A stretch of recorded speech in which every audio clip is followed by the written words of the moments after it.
अस्सलामुअलैकुम wide facts में खुश आमदीद। इस किस्त में आप देखेंगे कि आयतोलन और गुंचा गुल एक खेमे में दाखिल होती हैं और आयतोलन गुंचा गुल से कहती है तुम बाहर मेरा इंतजार करो और किसी को भी अंदर दाखिल ना होने देना। फिर खेमे के अंदर आयतोलन एक बिच्छू को पकड़ती है। दरअसल वो गुमिश्तकिन के कहने पर कोरकुत सरदार के लिए जहर तैयार कर रही थी। वो बिच्छू को पकड़कर एक प्लेट में डाल देती है जिसके चारों तरफ आग लगी होती है और फिर वो कहती है कि कोरकुत तुम इस बिच्छू की तरह बेबस हो और तुम मेरे गुस्से की आग में जलकर मर जाओगे। दूसरी तरफ तोतकीन और कोरकुत सरदार दोरू खातून की कब्र पर जाते हैं और दुआ मांगते हैं और उसके बाद तोतकीन कब्र की तरफ देखकर कहता है कि तुम्हारी बहू को हमारे खेमे में लाने का वक्त आ गया है वालदा, वो मेरा और इस कबीले का ध्यान रखेगी जैसे आप रखती थी। फिर कोरकुत सरदार तोतकीन से कहता है काश इस खुशी के मौके पर तुम्हारी वालदा जिंदा होती। दूसरी तरफ आप देखेंगे कि आयतोलन मुसलसल जहर बनाने में मसरूफ थी। वो जले हुए बिच्छू को उठाती है और एक चिमटे की मदद से उसे दबाती है। उसमें से कुछ जहर के कतरे एक शीशी में निकाल लेती है। हाइमा खानम में गोपचे खातून की शादी की तैयारियां चल रही होती हैं। हाइमा खानम गोपचे के हाथों पर मेहंदी लगाती है और उसे दुआएं देती है। दूसरी तरफ आप देखेंगे कि तोतकीन अपनी दाढ़ी बनवाने में मसरूफ होता है। इतने में वहां पर अर्तुगरुल आता है और उसे कहता है कि मामू के बेटे ये दिन मुबारक हो। तोतकीन कहता है कि प्यार हमेशा मुकद्दस होता है अर्तुगरुल भाई, जिस पर अर्तुगरुल मुस्कुराता है और कहता है कि इन गम के दिनों में तुम्हारी खुशी हमारी खुशी बन गई है। उसके बाद तोतकीन अर्तुगरुल का शुक्रिया अदा करता है और उसे कहता है कि अर्तुगरुल भाई आपको पता होना चाहिए गुमिश्तकिन मेरे वालिद की तरह है और आयतोलन मेरी वालदा की तरह है। इनके बारे में आपका हर बुरा लफ्ज हमारे कबीले को जलाता है। इस मर्तबा न सिर्फ आपके अल्फाज हमारे कबीले को जला रहे हैं बल्कि इस मर्तबा आपके अल्फाज आपके अपने कबीले को भी जला रहे हैं। जब तक कंदोगदो भाई तकलीफ में है किसी को सुकून नहीं मिल सकता। ये कहकर तोतकीन वहां से चला जाता है। उसके बाद आप देखेंगे कि शाम के वक्त एक खेमे में सब लोग जमा होते हैं और तोतकीन और गोपचे की शादी हो रही होती है। इब्नुल अरबी का दरवेश दुआ मांगता है और उसके साथ सब लोग दुआ में शरीक होते हैं। उसके बाद इब्नुल अरबी का दरवेश उनका निकाह पढ़ाता है और निकाह के बाद दोबारा दुआ मांगी जाती है। दुआ के बाद दरवेश उनसे कहता है आपको शादी मुबारक हो। इसके बाद सब लोग खड़े हो जाते हैं और एक दूसरे को मुबारकबाद देते हैं। तोतकीन और गोपचे बारी बारी सबके पास जाते हैं और सब लोग उसे दुआएं देते हैं। उसके बाद सब लोग खेमे से बाहर निकल आते हैं और रवायती अंदाज में कबीले के सिपाही उनकी शादी को सेलिब्रेट करते हैं। उसके बाद गोपचे और तोतकीन अपने खेमे की जानिब चले जाते हैं जबकि गोपचे खातून और आयतोलन वहां से चुपके से निकल जाती हैं। उसके बाद वो खेमे में पहुंचती हैं और जहर की सारी शीशी पीने वाले पानी के बर्तन में डाल देती हैं और उसके बाद खाली शीशी आयतोलन गोंचा गुल को देती है और उसे कहती है कि तुम जानती हो ना इसका क्या करना है। जिस पर गोंचा गुल कहती है आप बेफिक्र हो जाए खाला, मैं जानती हूँ कि इसका क्या करना है। उसके बाद गोंचा गुल छुपकर जाती है और बानो चीचक के खेमे में उसके सामान के नीचे वो खाली शीशी रख देती है। उसके बाद सब लोग अपने अपने खेमों में चले जाते हैं। कोरकुत सरदार भी अपने खेमे में आ जाता है। आयतोलन उसे कहती है कि अल्लाह का शुक्र है हमने अपने बेटे की शादी देखी। उसके बाद बानो चीचक इजाजत लेकर खेमे में दाखिल होती है और कोरकुत सरदार से कहती है मैंने मीठा शरबत तैयार किया है सबके लिए, अगर आपकी इजाजत हो तो आपको भी पेश करूं। कोरकुत सरदार कहता है ले आओ बेटी। उसके बाद बानो शरबत वाला बर्तन उठाती है और दोनों के लिए शरबत डाल देती है। ये वही शरबत था जिसमें आयतोलन पहले ही जहर मिला चुकी थी। उसके बाद आयतोलन बानो से कहती है कि ठीक है अब तुम बाहर जाकर इंतजार करो।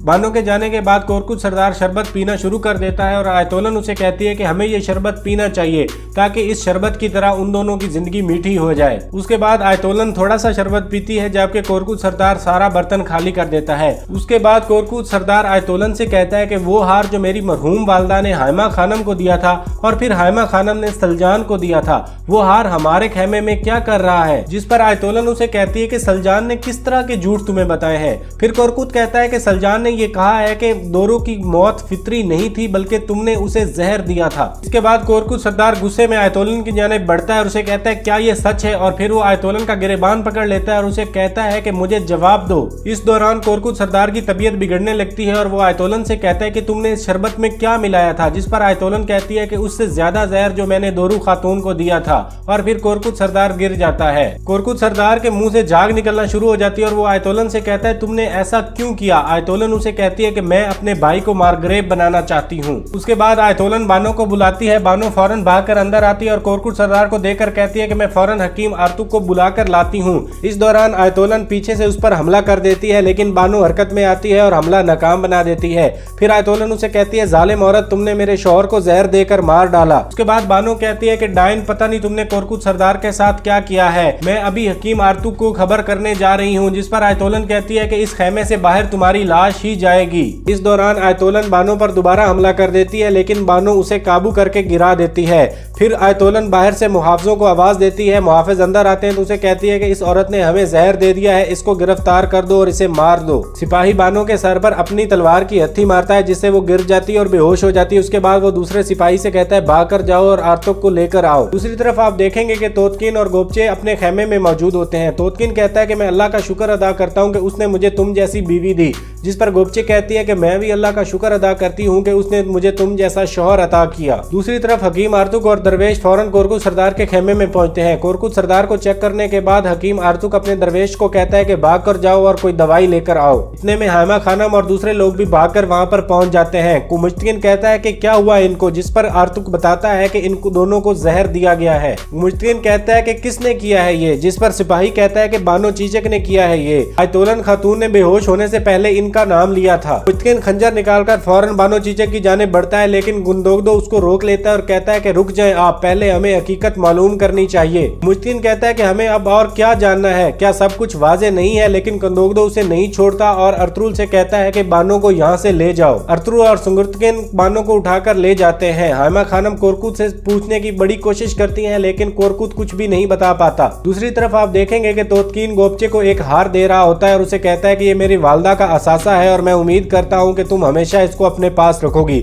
अभी वो गोपचे को हार पहनाने ही वाला था कि बाहर से सिपाही उसे आवाज देता है और कहता है कि कोरकुत सरदार और आयतोलन खातून ठीक नहीं है, हकीम आर्तुक ने फौरन आपको बुलाया है। तोतकीन वो हार गोपचे के हाथ पे रखता है और फौरन बाहर निकल जाता है। दूसरी जानिब आप देखेंगे कि हकीम आर्तुक जहर का असर खत्म करने वाली दवा कोरकुत सरदार के मुंह में डालता है, जबकि दरवेश वही दवा आयतोलन खातून के मुंह में डालता है। तोतकीन वहां पहुंचता है और हकीम आर्तुक से कहता है क्या ये ठीक हो जाएंगे, जिस पर हकीम आर्तुक उसे कहता है कि आपको हर चीज के लिए तैयार रहना चाहिए। इतने में गोपचे भी वहां पर पहुंच जाती है। फिर हकीम आर्तुक सब लोगों को बाहर जाने को कहता है ताकि वो लोग आसानी से सांस ले सके और सब लोग बाहर आ जाते हैं। दूसरी तरफ आप देखेंगे कि बानो चीचक के हाथ बांध दिए जाते हैं। तोतकीन हाइमा खानम से पूछता है कि बानो चीचक कहाँ है, जिस पर हाइमा खानम उसे बताती है कि उसको पकड़ लिया गया है और अर्तुरुल भी उसके पास है।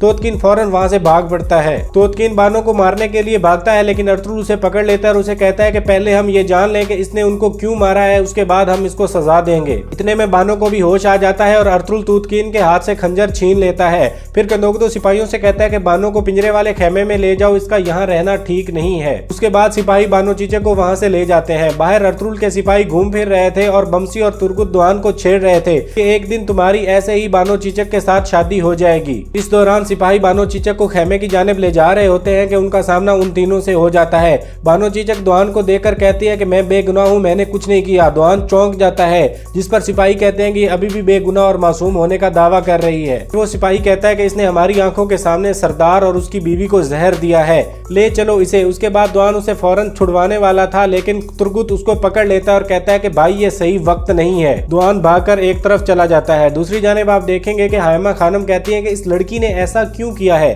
जिस पर मुश्तकिन कहता है क्या ये काफी नहीं है कि हमें एक कातिल का पता चल गया है। हाइमा खानम कहती है नहीं, इससे ज्यादा जरूरी ये है कि हम इस बात को जाने कि उसने ऐसा क्यों किया, हमें ये बात जाननी ही होगी। वो दूरू खातून को अपनी माँ से बढ़कर चाहती थी और ऐसा ही ताल्लुक उसका मेरे भाई के साथ था, फिर वो उन दोनों को कैसे मार सकती है, ये बात मेरी सोच से बाहर है। जिस पर अर्तुरुल कहता है कि जैसा कि अभी वालदा ने कहा है, ये हमें जानना होगा कि इसमें किसका फायदा है। उसके बाद मुश्तकिन कहता है कि अर्तुरुल भाई आप ठीक कह रहे हैं, क्या पता किसी और ने इसको इस्तेमाल किया हो। उसके बाद कंदोगदू कहता है कि मैं बानो चीचक के खेमे में जा रहा हूँ, देखते हैं वहाँ क्या मिलता है। उसके बाद दुआन गुस्से से सलजान खातून के खेमे में दाखिल होता है और उसे कहता है कि सलजान खातून ये आपने क्या किया, किस तरह का शैतान है तुम्हारे अंदर। जिस पर सलजान कहती है भाई ये आप क्या कह रहे हैं। उसके बाद दुआन उसे कहता है कि वो कह रहे हैं कि बानो ने कोरकुत सरदार और आयतोलन खातून को जहर देकर मार दिया है, तुमने कैसे उसका इस्तेमाल किया और तुम कैसे उसकी जिंदगी खराब कर सकती हो। इस पर सलजान कहती है कि दुआन भाई क्या हुआ, मुझे दोबारा बताइएगा। जिस पर दुआन कहता है कि कोरकुत सरदार और आयतोलन खातून जिंदगी और मौत की बाजी लड़ रहे हैं। दूसरी तरफ कंदोगदो और दुमरुल बानो चीचक के खेमे की तलाशी लेते हैं। इस दौरान दुमरुल को वो शीशी मिलती है और वो उसे कंदोगदो को देता है। कंदोगदो उस शीशी को गौर से देख रहा होता है और यहाँ ये किस्त अपने इख्तिताम को पहुंचती है। इस ड्रामे की आने वाली एपिसोड्स की वीडियोस देखने के लिए हमारे चैनल को सब्सक्राइब कर लें।